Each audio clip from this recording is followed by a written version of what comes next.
update po sa pinanday namin kahapon. Pinanday talaga. Ayan na po. Ayan na. Tapos na po siya. Ayan. Pwede na tambayan. Kaso wala pang bubong. Wala pang pambili ng bubong. Ito, dapat ganyan lang to open. Parang balkonahe style para hindi mainit. Tingnan niyo po yung lugar. Yan. Yan. Hindi naman masyado dikit-dikit yung bahay. Ito yung area ng magulang ng asawa ko. So, yan. Yan, naglilinis yung asawa ko kasi ano, pag high tide, pumapasok talaga yung basura yan. Sinunog niya. Feel na feel ng anak ko yung manood sa papa niya yan. Kami kasing basura. So, ngayon, low tide, yan, makikita yung buhangin.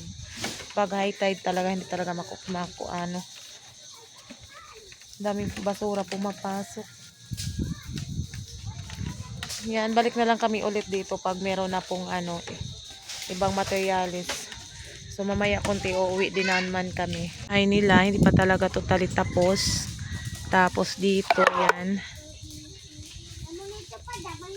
Ayan yung ano area. Ito yung ano namin, ginawa namin kahapon. Yan, kompleto na po yung sahig. Tapos wala pang bubong. Yung gagawin daw, trapa lang muna. So ito yung asa ko. Dito, yan, naglilinis kami kasing basura. Yan. Bawal kasi mamutol ng mga bakawan. Yan. Kumaba na yung mga maliliit. Uy, akyat nak! Yan po yung ano ng asawa ko. Nandun siya sa ilalim. Ayan o. Nandun na namumulot ng basura. Kasi marumi tingnan pag high tide pumapasok dito. Yan yung mga basura. Yan. Maganda kasi dito magtambay pag hapon. Yan. Daming shell pero marumi yan. Yan.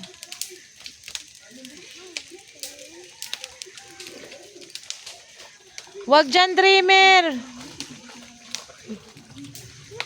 Yan, para ano, malinis. Magtambay dito, hindi man lang ano. Para sa kalikasan. Maglilinis tayo. Yan o. Yan, mga bakawan po yan. Pag high tide, pumapasok yung basura. Yan. Bakawan. Yan. Naglilinis yung asawa ko. Pero pag ano, high tide, babalik din yan. Akyat, B! Marumi! Akyat na! Ito, pwede magtambay.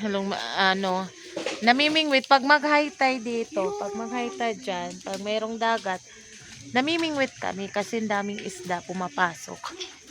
Yan. Yan.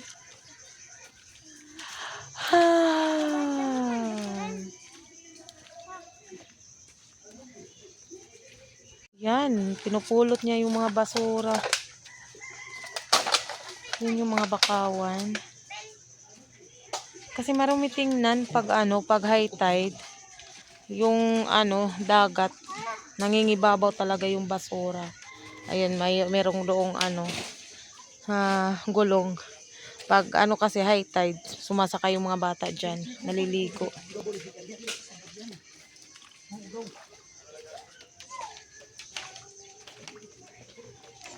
Yan, meron na siyang nagawa, meron na nakagawa na agad ng ang asawa ko ng lingkuran. Yan dito, lingkuran. Tapos ito yung view. Ito yung view mo dito sa paligid. Ayan yung view mo. Yan. Habang nakaupo ka, tingin-tingin ka doon. Habang nakaupo ka dyan. Ayan. Mga bata tumutulong sa papa nila. Naglilinis. Yan.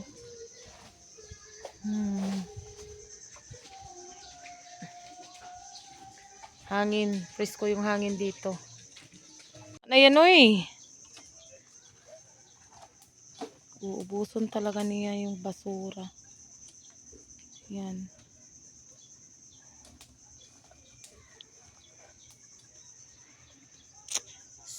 Dami kasi mga bata dito naglalaro pag high tide.